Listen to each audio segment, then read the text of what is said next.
అందరికీ శుభోదయం. ఇప్పుడు మాండలికాలు ఎలా ఏర్పడతాయి అనేటటువంటి విషయాన్ని గురించి తెలుసుకుందాం. వృత్తికోశాల వల్ల భాషాభివృద్ధి జరుగుతుంది. ఇంతవరకు కుమ్మరి, కమ్మరి, బెస్తా, వడ్రంగి, చేనేత మొదలగు వృత్తులపైన పదకోశాలు వచ్చాయి కదా. ఆధునికీకరణ విషయంలో చేసింది తక్కువైన ఘనమైనది చేయవలసిందిగా ఇంకా ఎంతో మనకి ముందు ఉన్నది. ఇక ఈ భాషను వ్యవహరించే ఇద్దరు వ్యక్తులు ఆ భాషను ఒకే రీతిగా వ్యవహరించరు. అంటే ఈ భాషను మాట్లాడేవాళ్ళు ఇద్దరు వ్యక్తులు ఉంటే వాళ్ళిద్దరూ ఒకే రకంగా మాట్లాడటం అనేది జరగదు. ఒక భాషను ఎంతమంది వ్యవహరిస్తే అది అన్ని విధములుగా వ్యవహరించబడుతుంది. ఒక వ్యక్తి ఒక భాషను వ్యవహరించే తీరులో ఉండే విలక్షణతను ఆ భాషలో ఉన్న వైయక్తిక మాండలికము అని అంటారు. ఒక భాషను ఎంతమంది వ్యవహరిస్తే ఆ భాషను అన్ని వైయక్తిక మాండలికాలు ఉంటాయి. కొన్ని వైయక్తిక మాండలికాల మధ్య సమాన లక్షణం కనబడుతూ ఉంటుంది. అలా సమాన లక్షణాలు గల వైయక్తిక మాండలికాల సమూహాన్ని మండలికము అని అంటారు. మండలికము అని అనటం అనేది జరుగుతుంది. జీవద్భాషకు మార్పులు సహజంగా వస్తూ ఉంటాయి. ఈ మార్పుల వల్ల భాషలో బహురూపకత, వైవిధ్యం ఏర్పడుతుంది. ఈ బహురూపకత 3 విధములు: చారిత్రికము, సాంఘికము, ప్రాంతీయము అనేటటువంటి 3 రకాలుగా చెప్పుకోవచ్చు. చారిత్రక బహురూపకత అనేటటువంటి దాని గురించి తెలుసుకుందాం. ఒక కాలంలో ఉన్న రూపాలకు కాలాంతరంలో ఏర్పడ్డ తుల్య రూపాలకు, ఇంకా రూపాలకు తుల్య రూపాలకు మధ్య తేడాలను అభ్యసించే విధానం ఈ చారిత్రక మాండలికం అనే పేరుతో పేర్కొనబడుతూ ఉంటుంది. ఉదాహరణకు చూడండి, నవీన తెలుగులో వాడు అనే ప్రథమ పురుష ఏకవచన రూపం మనకి కనిపిస్తూ ఉంటుంది. ఈ వాడు అనేది ఎలా వచ్చిందో తెలుసుకుందాం. అవను పూర్వరూపాలు వచ్చేసరికి ఈ పూర్వరూపాలు అవను, వాను,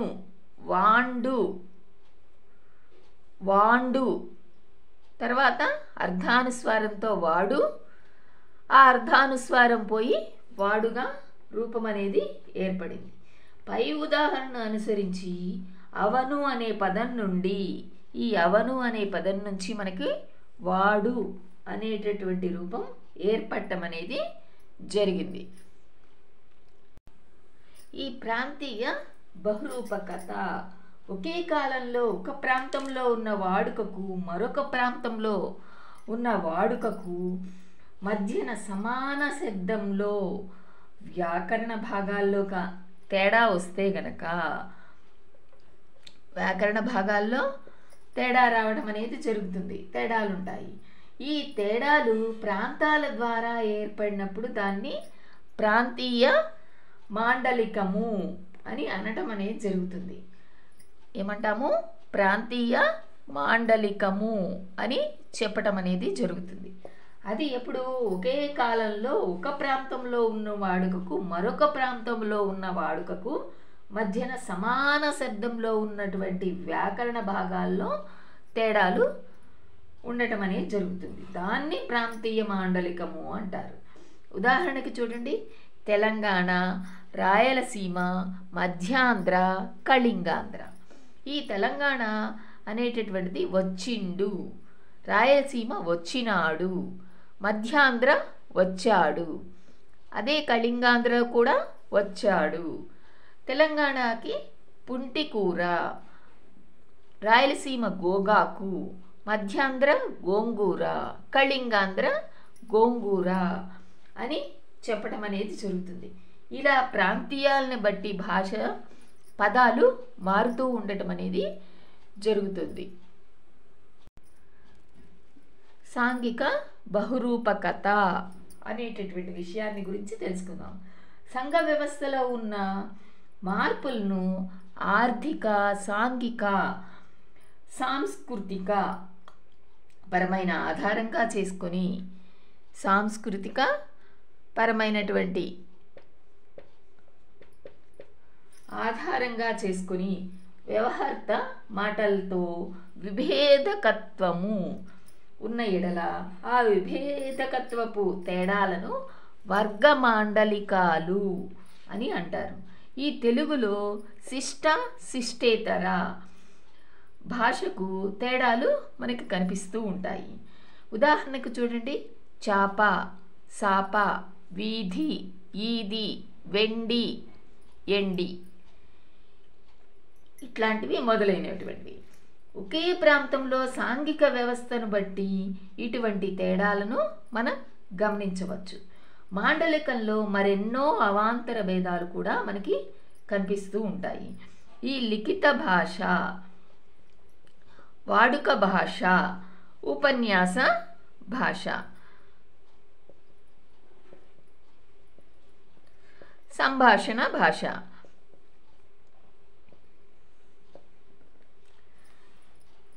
ఇవి ఎన్నో భేదాలు వీటిలో మనకి కనిపిస్తూ ఉంటాయి. ఈ స్త్రీల భాష, స్త్రీయేతర భాష అనేటటువంటిది మనకి తెలుగులో లేదు. కుల మాండలికాలు అని చెప్తారు. ఈ కుల మాండలికాలు అనేటటువంటిది భద్రిరాజు కృష్ణమూర్తి గారు, భద్రిరాజు కృష్ణమూర్తి గారు ఈయన ప్రకారం కుల మాండలికాలు కూడా లేవు అని చెప్పచ్చు. వృత్తులను అనుసరించి కూడా భాష వాడుకలో మనకి మార్పులు కనిపిస్తూ ఉంటాయి. వృత్తులను అనుసరించి కూడా భాష వాడుకలో మార్పులు మనకి కనిపిస్తూ ఉండటం అనేది జరుగుతుంది. తెలుగు మాతృభాషగా మాట్లాడేటటువంటి వారికి కానీ తెలుగు ద్వితీయ భాషగా మాట్లాడే వారికి కానీ మధ్య తేడాలు కనిపిస్తాయి. ఇటువంటి తేడాలు కనిపిస్తే దీన్ని కూడా మాండలిక విభేదము, మాండలిక విభేదంగా గుర్తించవచ్చు. తెలుగులో ప్రాంతీయ మాండలికాలు గురించి తెలుసుకుందాం. ఈ ప్రాంతీయ మాండలికాలు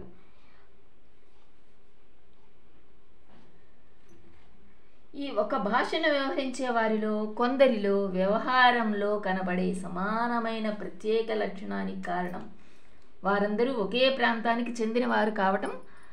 అయితే వారందరి వ్యవహారానికి కలిపి వారు వ్యవహరించే భాష యొక్క ప్రాంతీయ మాండలికము అని అంటారు. ఇక్కడ చూడండి, ఒకే భాషను వ్యవహరించే వారిలో కొందరు వ్యవహారంలో కనబడే సమానమైన ప్రత్యేక లక్షణాలు. ఒక్కొక్కళ్ళు ఒక్కొక్క రకంగా మాట్లాడతారు, కానీ వారందరిలో కొన్ని విషయాల్లో ఒక ప్రత్యేక లక్షణం అనేది కనిపిస్తూ ఉంటుంది. వారందరూ ఒకే ప్రాంతానికి చెందినవారు కావటము అనేటటువంటిది. అయితే వారందరి వ్యవహారానికి కలిపి వారు వ్యవహరించే భాషకి ప్రాంతీయ మాండలికము అని అంటమనేది జరుగుతుంది. తెలుగు భాషకున్న ప్రాంతీయ మాండలికాలను స్థూల దృష్టితో చూసినప్పుడు ముఖ్యంగా 3 రకముల ప్రాంతీయ భేదాలు మనకి కనిపిస్తూ ఉంటాయి. అవి కోస్తా మాండలికము, తెలంగాణ మాండలికము, రాయలసీమ మాండలికము. ఆంధ్రప్రదేశ్లోని 3 ప్రత్యేక ప్రాంతీయ విభాగాలుగా విస్తృతంగా గుర్తించబడిన కోస్తా, తెలంగాణ, రాయలసీమ అనే భాగాలు భాషకు కూడా అనువర్తించటం వల్ల ఈ మాండలిక విభాగాలను గుర్తించటం జరిగింది. ఆంధ్రప్రదేశు అని అన్నాను అంటే ఇంతకుముందు, అంటే ఆంధ్ర తెలంగాణ అనేది విభజించక ముందు ఉన్నటువంటి విషయాన్ని మనం ఈ తెలంగాణలో కూడా మనము తెలుగే మాట్లాడుతూ ఉంటారు కదా, అందుకని ఇలా చెప్పడం అనేది జరుగుతుంది. కోస్తా, తెలంగాణ, రాయలసీమ అనే విధంగా చెప్పుకోవడం అనేది జరుగుతుంది. ఇక్కడ భాషా శాస్త్రవేత్తల దృష్టిలో ఈ విభాగం అంతటి శాస్త్రీయత లేదని అనటం చేత బద్రిరాజు కృష్ణమూర్తి గారు వృత్తి పదకోశం ఆధారంగా తెలుగు భాషను 4 మాండలిక విభేదక ప్రాంతాలుగా గుర్తించటం జరిగింది.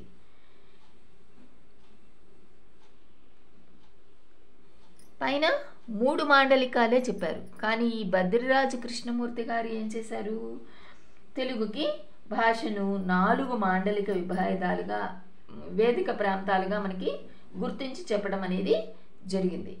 మొదటిది తెలుగు మాండలిక భేదాలు. ఆ తెలుగు మాండలిక భేదాలు ఏంటో తెలుసుకుందాం.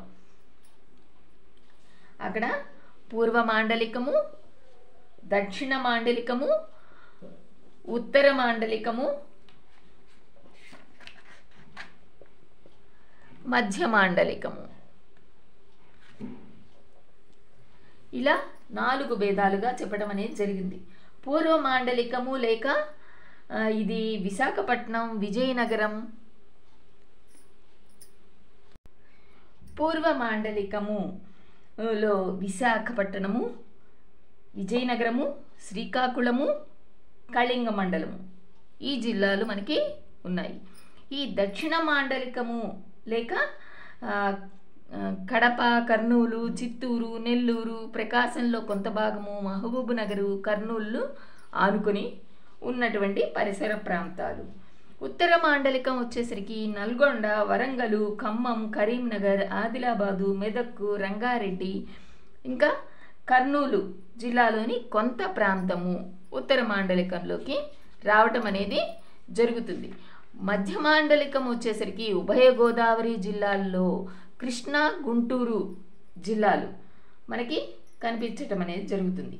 ఈ విభాగం వృత్తి పదకోశం ఆధారంగా చేసింది కనుక శాస్త్రీయమైనది, బలీయమైనది. శాస్త్రీయం, బలీయమైనటువంటిది మరియు లోతైనటువంటిది. ఈ వృత్తి పదాల్లో ఈ మాండలికాల్లోని విలక్షణత ప్రయోగాల్లో కొన్నింటిని ఉదహరిస్తే ఈ విభాగం ఎంతటి శాస్త్రీయమైనదో, బలీయమైనదో మనం తెలుసుకోవచ్చు. పూర్వ మాండలికం, దక్షిణ మాండలికం, ఉత్తర మాండలికం, మధ్య మాండలికం వీటిలో పదాలలో వచ్చేటటువంటి మార్పుల్ని తెలుసుకుందాం.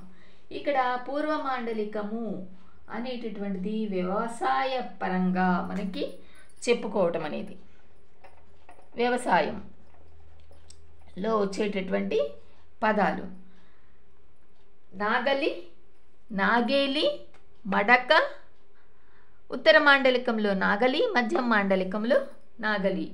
అలాగే పూర్వ మాండలికంలో గోంగూర, దక్షిణ మాండలికంలో గోగాకు, ఉత్తర మాండలికంలో ఆలుగడ్డ, మధ్య మాండలికంలో బంగాళదుంప. గోరు చిక్కుడు పూర్వ మాండలికము, ముటిక్కాయ,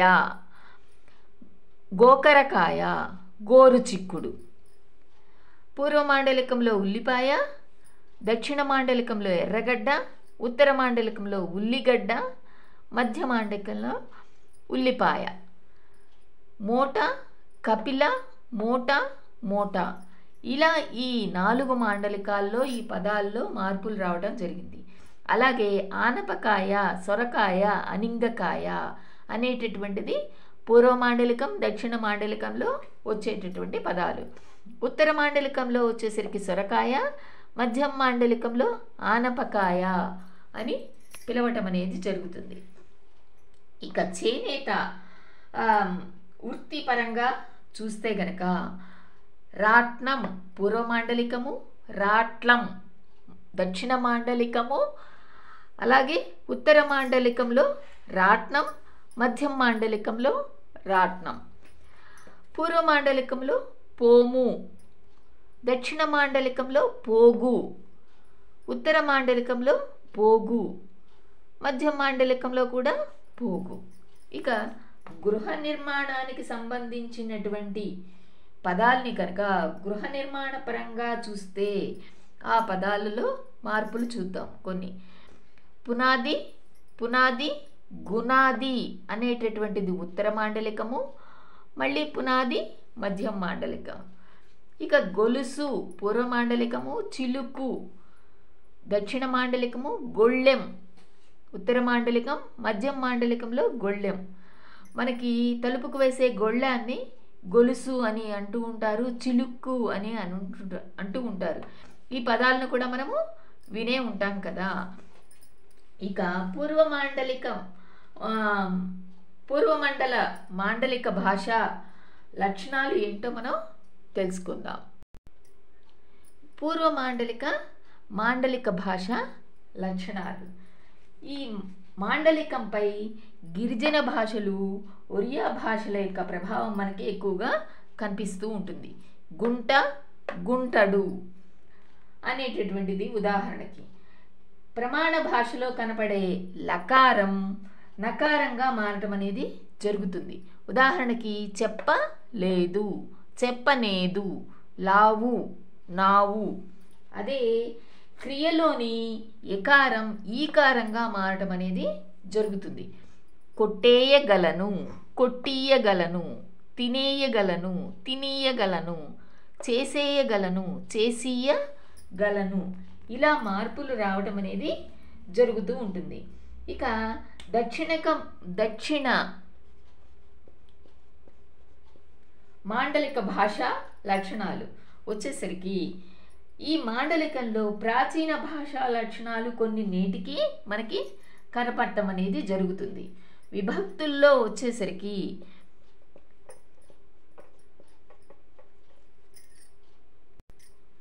ఈ దక్షిణ మాండలికంలో వచ్చేసరికి విభక్తుల్లో మనకి కొన్ని తేడాలు కనిపిస్తూ ఉంటాయి. కొరకు, వద్ద నుండి మొదలైనటువంటి ప్రాచీన విభక్తులు నేటి వ్యవహారంలో మనకి కనపడటం అనేది జరుగుతుంది. ఈ ప్రాచీన భూతకాల క్రియా ప్రక్రియ అయిన ఈనా ప్రక్రియ నేటికి రాయలసీమ భాషా మండలంలో మనకి కనిపిస్తూ ఉంది. మిగిలిన మాండలికాల్లో ఆగా మారటం అనేది జరుగుతుంది. ఈ రాయలసీమలో వచ్చేసరికి వినినాను, ఈనా కదా రాయలసీమలో వచ్చేటటువంటి వినినాను. అదే మిగిలిన మాండలికాల్లో వచ్చేసరికి విన్నాను, తినినాను రాయలసీమలో, మిగిలిన మాండలికాల్లో తిన్నాను అనేటటువంటి తేడాలు మనకి కనిపిస్తుంది. ఇక్కడ భాషా పదాలపై తమిళం, కన్నడ, ఈ తమిళం కన్నడ భాషా ప్రయోగాలు ఎక్కువగా మనకి కనబడటం అనేది జరుగుతుంది. ఇక్కడ వచ్చేసరికి ఉదాహరణకి కన్నడం, బేడలు, మోడం, బీగం, గవాక్షం మొదలైనటువంటి పదాలు మనకి కనిపిస్తున్నాయి. ఈ తమిళం తేరు, తిరునాళ్ళ, తిరుచూర్ణం అనేటటువంటిది ఈ పదాలు. తమిళం,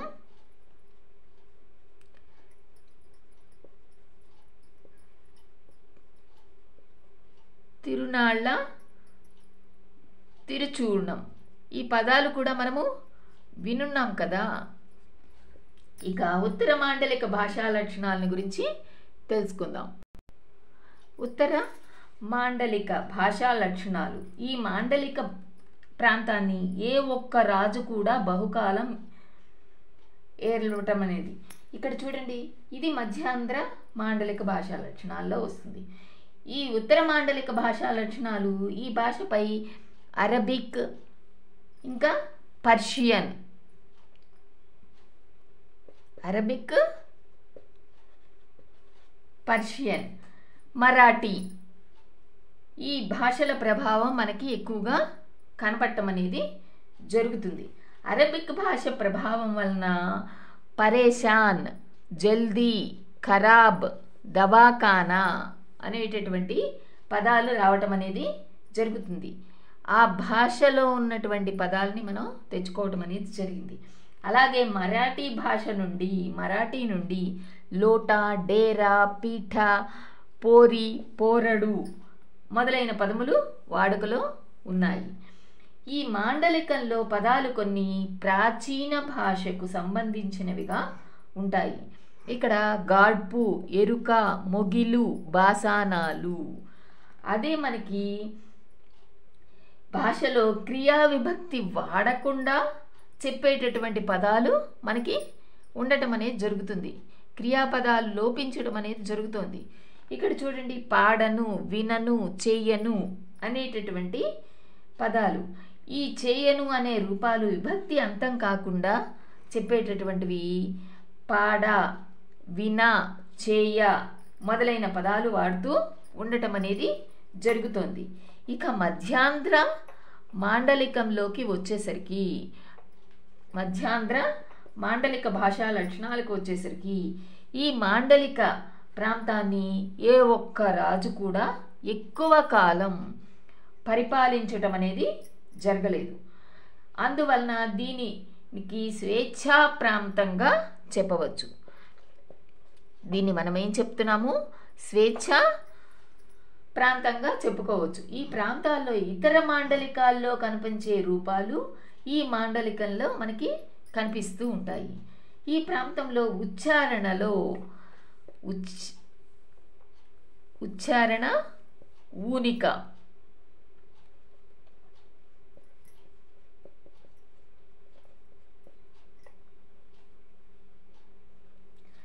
ఉచ్చారణ ఊనికల్లో కొంత వైవిధ్యం కనపడుతుంది. ఈ ప్రాంతం భాషే ప్రమాణ భాషగా పేర్కొనటం జరిగింది. ప్రమాణ భాష. ఇక్కడ మధ్యాంధ్ర భాషలో మధ్యాంధ్ర మాండలిక భాషా లక్షణాలు వచ్చేసరికి ఈ స్వేచ్ఛ మాండలికము అని చెప్పుకున్నాంగా, దీన్ని స్వేచ్ఛా ప్రాంతంగా చెప్పుకోవడం అనేది జరిగింది. ఈ పైన చెప్పినటువంటి ఉత్తర పూర్వ మాండలికాల్లో వచ్చేసరికి వేరే భాషల నుంచి మనం పదాలని తెచ్చుకోవడం అనేది జరిగింది.